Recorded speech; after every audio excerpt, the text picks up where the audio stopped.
The Chicago real estate market right now, it's still kind of broken. And I mean that in the best possible way if you're selling. I just had a cash buyer write an amazing, as is seller's choice for a closing date offer, $50,000 over the asking price. And they still lost. So that's not a typo, that's the market we're in right now.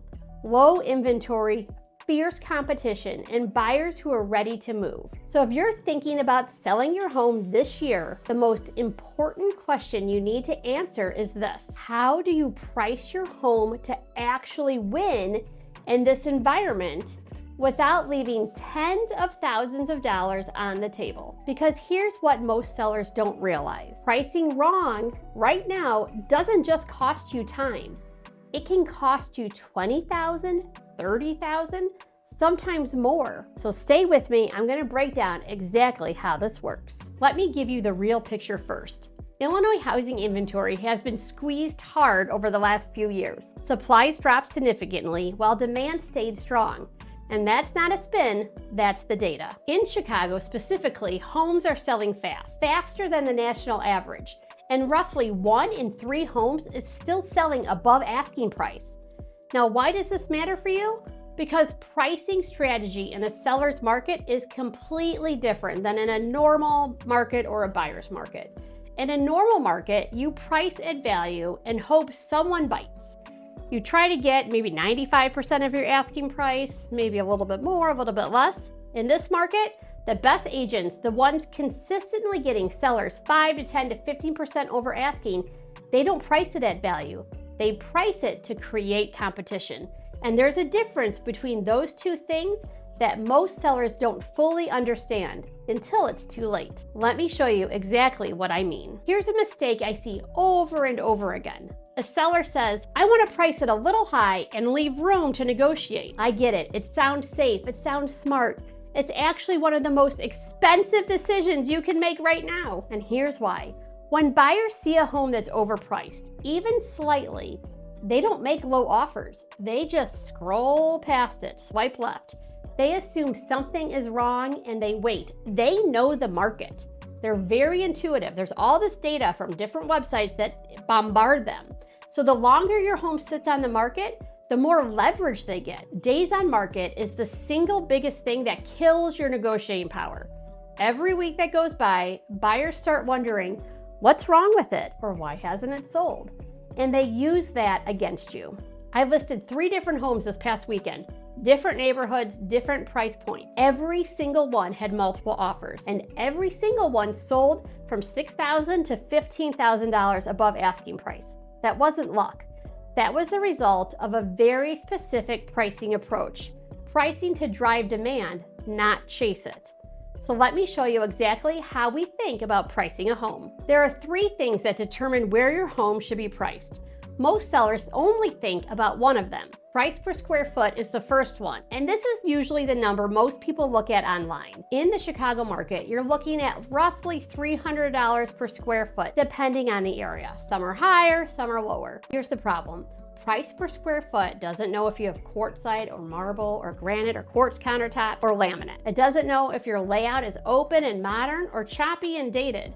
It doesn't know if you're on a busy street or a quiet cul-de-sac. It's a starting point, not a strategy. The other thing to look at are recent comparable sales. This is the most important price, and it's what an appraiser will look at. An appraiser needs 3 comparable sales. Homes similar in size, style, usually with the same schools, and sold recently. And here's where sellers get into trouble. They hear that a beautiful, fully renovated home 2 miles away sold for $500,000. And they automatically think that that's their comp. Well, they have 4 bedrooms, so I have 4 bedrooms. That's not your comp. The appraiser is going to look at the closest, most similar homes first. Your neighbor who sold last month for $415,000 carries more weight than that nice house across town. That's not a flaw in the system. That's how it's designed to work. Okay, the last thing to look at are homes currently under contract. So this is the one most agents miss, and it's often the most valuable data point. Pending sales tell you what buyers are willing to pay right now. Now, we don't know the sold price until it closes, but it gives us a really good indication. We can look to see, was there multiple offers? And in a market moving as fast as Chicago's, this is gold. Data from 90 days ago can look different than what buyers are doing right now. So a great realtor is going to combine all three of these data points. You're going to get a pricing range that's actually defensible to buyers, to appraisers, and to you. One thing you have to consider is the danger of outliers, and this will completely derail your pricing strategy. Outliers. Every market has them.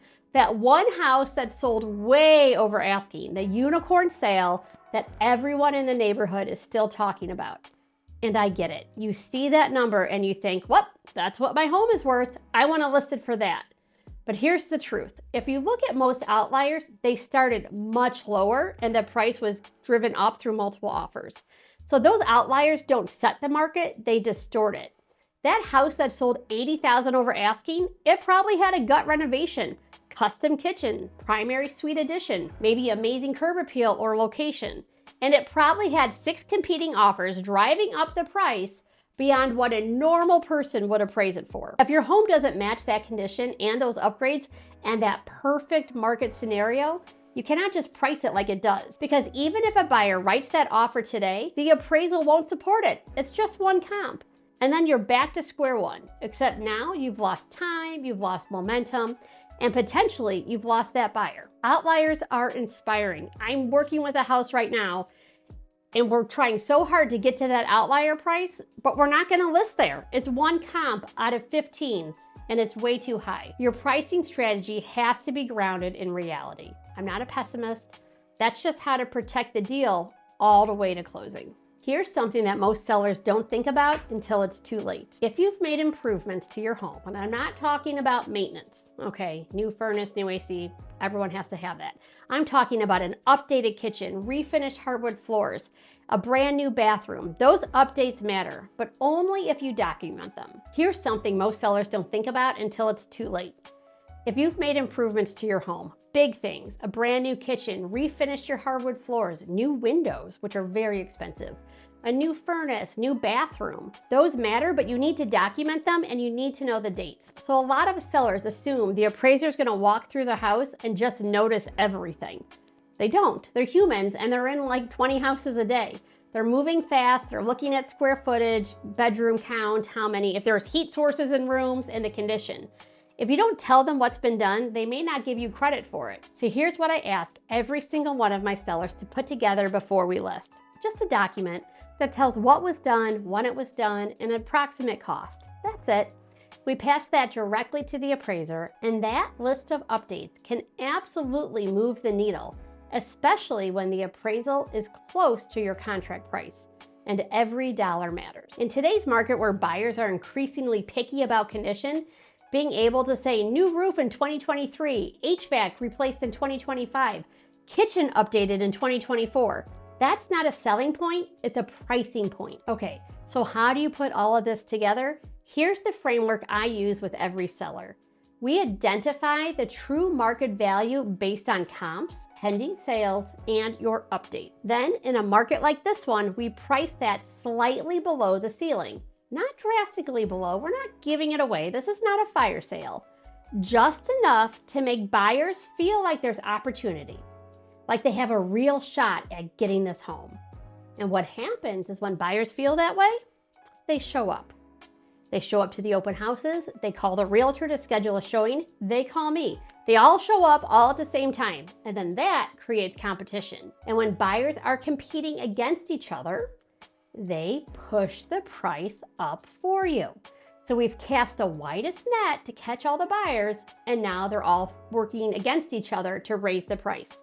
That's the counterintuitive truth about pricing in the seller's market. The sellers who price conservatively often end up selling for more than the sellers who priced aggressively, because aggressive pricing chases buyers away. I told you earlier, they know the market. Strategic pricing pulls them in and lets the market do the work. I've watched sellers try to outsmart this and end up with a stale listing and a price reduction, and now you know what we're doing? We're chasing the buyers instead of the buyers chasing us. The sellers that trust this strategy, they walk away with multiple offers and they get what they never thought was possible. The difference is almost always the pricing and decision made in week one. The Chicago market is competitive, it's fast, and if you price smart, it will absolutely work in your favor right now. But the window for a seller's market does not stay open forever. Inventory levels, interest rates, buyer sentiment, those things shift. And the sellers who move when conditions are right tend to do significantly better than the ones who wait to see what happens. So if you're thinking about selling, even if it's 6 months from now, reach out. We'll pull the data, we'll look at your specific neighborhood, and we'll look at what's actually sold nearby and give you a real number, not a hopeful number. I don't buy my listings by promising an outlandish price. I will give you a strategic listing price because chances are I've already sold a home just like yours. As I say, we've probably already sold your neighbor's home, and we know exactly what buyers in your neighborhood are paying right now. So drop your zip code in the comments and I'll tell you what I'm seeing.